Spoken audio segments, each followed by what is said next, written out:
This is the next chapter. This is chapter 2 of the book for our class, the Introduction to Mass Communication class, Converging Media. This book is interesting because, this chapter is interesting because it talks about media literacy in the digital age. We have to understand we live in a media society. It is pervasive, and it's good, it's better for us if we look critically at all of the different messages we receive from the media.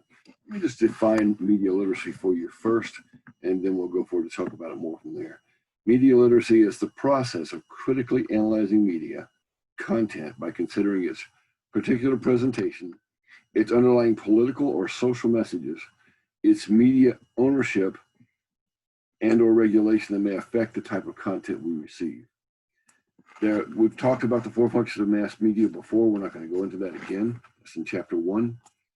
But since it is pervasive in our lives, I think this book poses an interesting question. Since it is so pervasive in our lives, why isn't it a required topic such as geography, history, algebra, and some of those other things?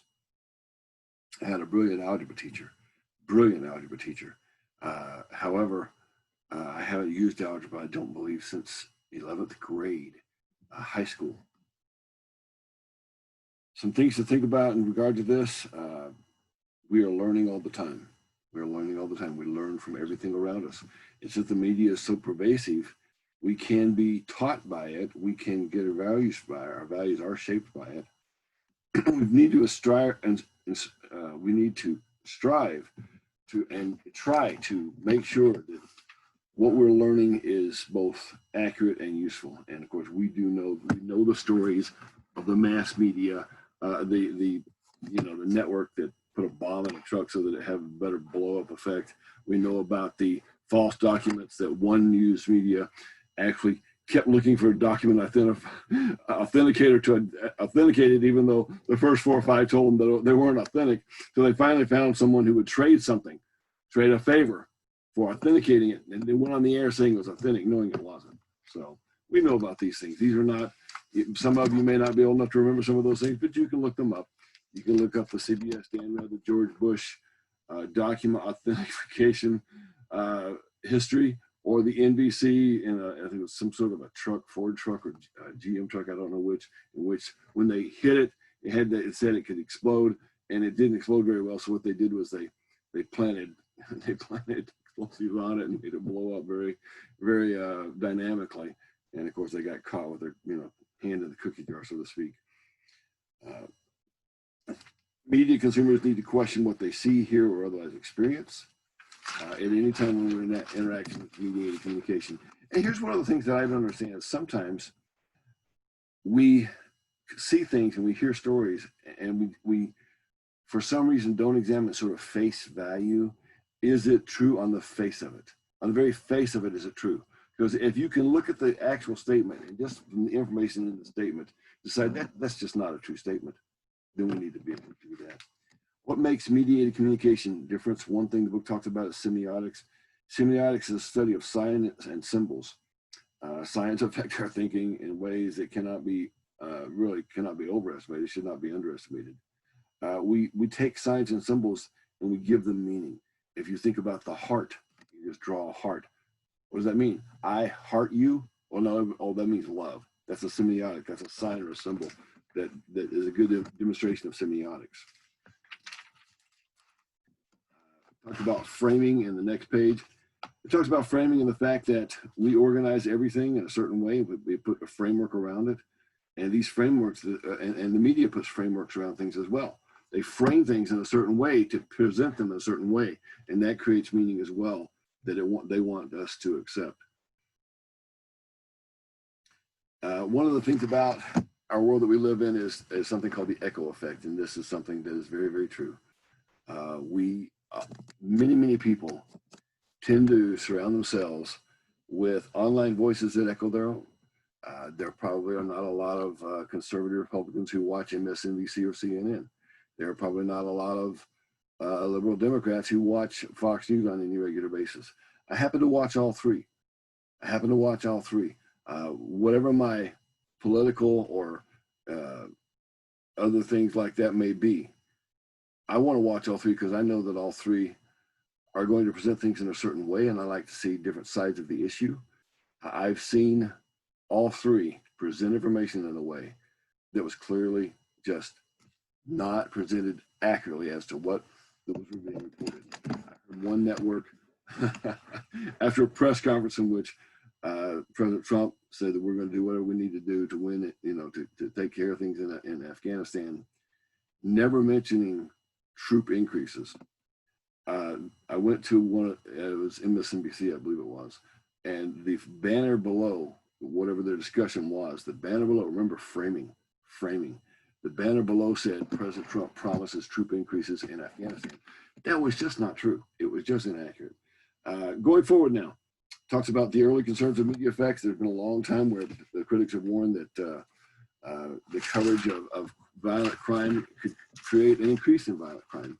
And there have been studies that show that the more shows that you watch that show violent crime or show people being assaulted or whatever it may be, it has a way of tweaking and affecting your perception of how likely you are to be a victim of violent crime. It actually skews it in a way that's not accurate.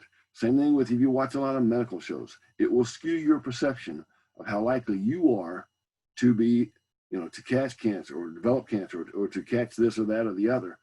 And those things then affect your perception of other things as well, because if it skews your perception, then your perception affects other things that you see and how you think about them. Talks about media grammar, sort of underlying rules and structures and patterns by which certain media presents itself. I'm not going to get into this a great deal. If you go into some of these, you'll get more into them. Talks about the print media and books and newspapers and different ways that they're presented, radio and recorded music, and there are just various stylistic conventions that have come along. And of course, there are also people who've come along who've broken those stylistic conventions and started new things. Film and television, the editing, camera angles, lighting, movement, sound, various things like that create sort of a conventional way to do a film or a television. And again, people have come along and violated all of that, and they have changed things. Talks about digital media grammar. There's hypertext, there's buttons, badges, other symbols create a visually interactive language on digital media. Some implications of commercial media, economic factors, and corporate decisions often influence what is and is not covered in the media. It always amazed me. We watch a lot. We watch Channel 6 out of Birmingham. It always amazed me that when American Idol was on their network, it was news. Whatever was happening that night, whatever happened the previous night, big news. Now it's on another network, and all of a sudden it's not news. Very strange how that evolved. You understand my point to that. A commercial media debate talks about news coverage that doesn't challenge the status quo sometimes, and there's entertainment that sometimes can dull our senses, the critics say. Regardless of political ideology, though, it takes money to run a media organization. And so these news companies especially, we have to be aware that they're putting things on the air that are designed to get you to watch their show. They're trying to get you to watch their show. Why? So they can sell advertising. Rush Limbaugh, conservative news, has his own show.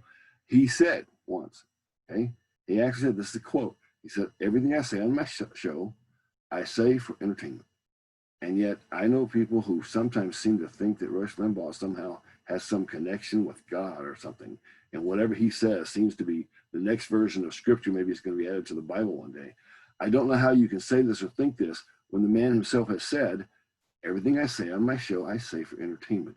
He has to have ratings or he won't be on the air. Okay, going forward now through this, going to the next page or so here, talks about the concentration of media ownership and how that has changed even the choices that we have. There are a few major owners of media now that not only own the cable systems, they own the networks, the production companies, all of these things. Disney's one of the biggest. There's also Comcast, who's bought a lot of things. I'm not saying this is good or bad. I'm just saying you have to understand that when there are 3 or 4 major media companies, it affects what we get. It affects what we are going to see on television. And it affects the ability of independent voices to get into the media and say something that might be enlightening. Now we're going to talk about media bias. Media bias is the real or perceived viewpoint held by journalists and news organizations that slants the news and coverage unfairly contrary to a professional journalist's stated goals of balance.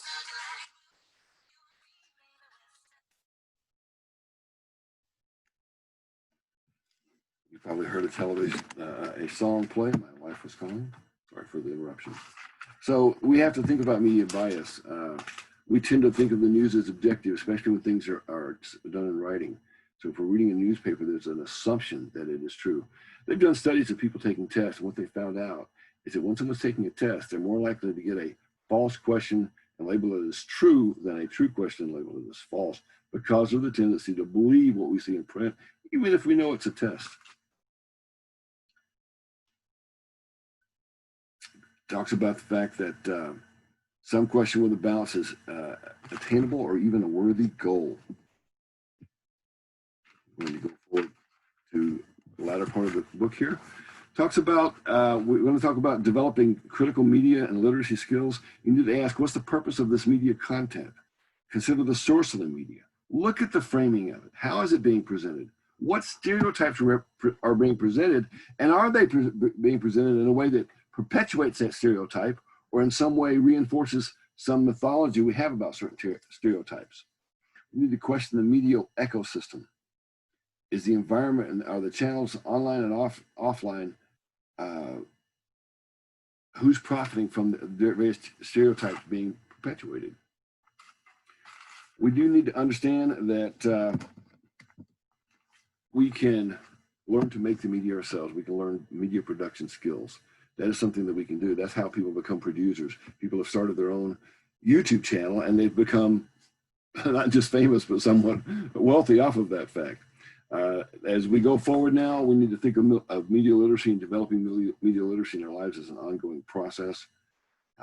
We need to understand that commercial forces may not have the best interest of the public at heart, and think about how the bias that people have may be affecting the news that they present to us. That is chapter 2. I don't know if I can get that all up in one recording, but I'm going to try to put that up on YouTube shortly.